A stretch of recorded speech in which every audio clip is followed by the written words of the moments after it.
Football gave him everything: power, fame, and a control on the pitch that decided entire games. In 2014, Yaya Touré dominated world football like few others. But when the stadiums go silent and careers end, many players lose themselves. Not Yaya. In 2025, he lives far from the limelight, but closer to real power than ever before.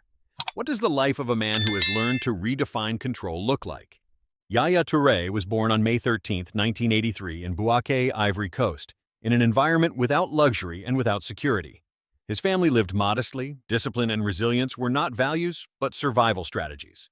Football was not a pastime for him. It was the only way forward.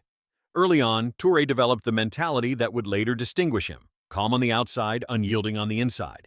As a box-to-box midfielder, he learned to carry responsibility in both directions, constantly switching between attack and defense.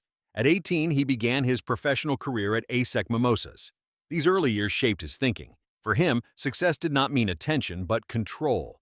His consistent performances soon attracted interest in Europe, not through major headlines, but through reliability and discipline. Was this quiet beginning already the foundation for the career of one of the most dominant midfielders of his generation? Yaya Touré's journey through Europe was marked by consistency, not hype. Via Belgium, Ukraine, Greece, and Monaco, he worked his way up step by step. His performances repeated themselves until Europe took notice. In the summer of 2003, he received a trial at Arsenal FC. On July 19th, he played against Barnet, first behind the striker, then further forward. Arsène Wenger saw potential but rated the performance as average. The game ended 0-0. BBC Sport reported a missed big chance. Wenger wanted to sign him, but a work permit remained the obstacle. Instead of waiting, Touré signed with Metalurh Donetsk and stayed there for a year and a half. Originally, he wanted to be a striker and later even played temporarily as a center-back, especially in the 2009 Champions League final. At Barcelona, it finally became clear what level he had reached. In 2009, he won the sextuple with the team and stood out even among superstars due to his calm authority. But his greatest transformation was yet to come. The move to Manchester City in 2010 changed everything. In England, Yaya Touré became not just an important player, but the center of the team. Opponents backed away as soon as he accelerated the play. He controlled tempo, spaces, and decisions on the pitch. His importance was shown in decisive moments.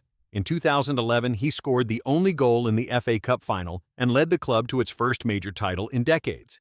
In the 2013-2014 season, he reached the peak of his career, scoring 24 goals in all competitions and dominating even the biggest games, including the clear derby victory against Manchester United, in which he was named Man of the Match.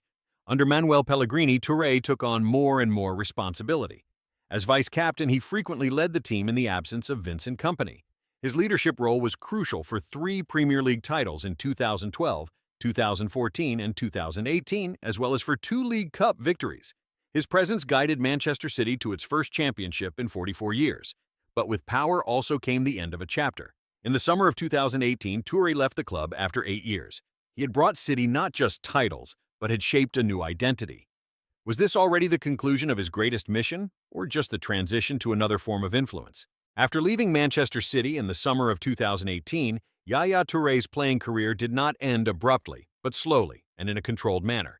He briefly returned to Olympiacos, the club where he had played earlier. In his first match, he immediately wore the captain's armband and led the team to a narrow victory. But only a few months later, the contract was terminated. It was clear that his time as an active player was nearing its end. In 2019, a final step followed to China to join Qingdao Huanghai. After that, Touré drew a clear line. The focus shifted from physical dominance to experience and perspective. At the same time, it became visible how successful his career had also been financially. In his best years, he earned more than £200,000 per week, totaling over $64 million in salary alone at Manchester City, without bonuses and endorsement deals. By 2025, his fortune is estimated at $70 to $75 million. But this money was not used loudly. Touré preferred order over excess, control over public display. Success never meant buying attention for him, but securing independence.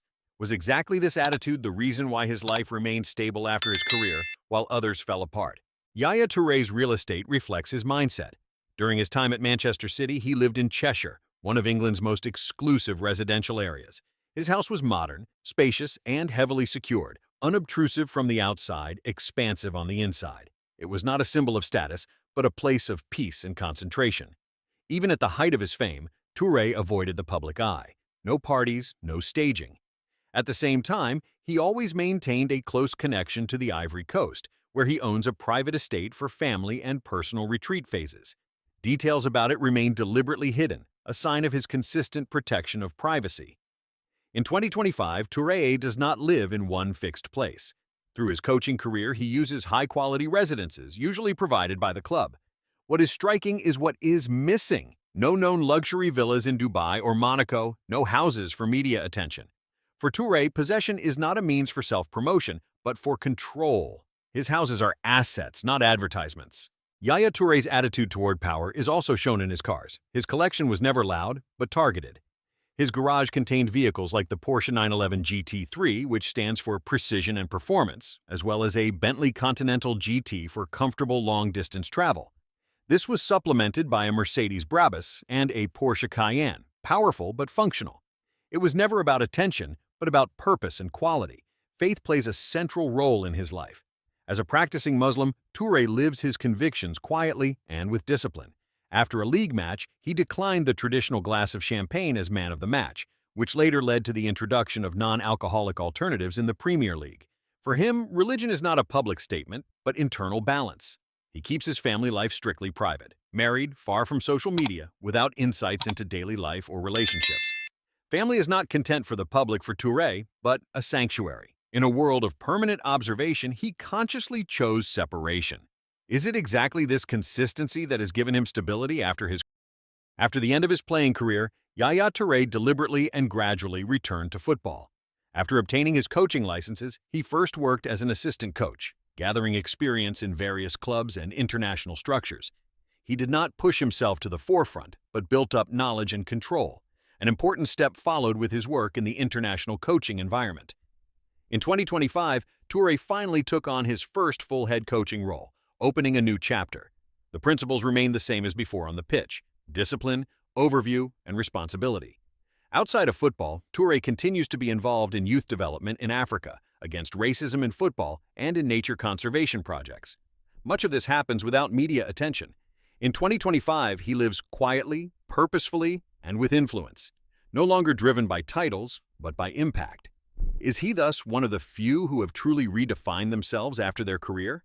In 2025, Yaya Touré is no longer chasing titles. He shapes, leads, and maintains control over his own life. His path shows that true power does not have to be loud to endure. If you enjoyed this story, leave a like, subscribe to the channel, and continue to accompany us on the paths of the big names after the spotlight.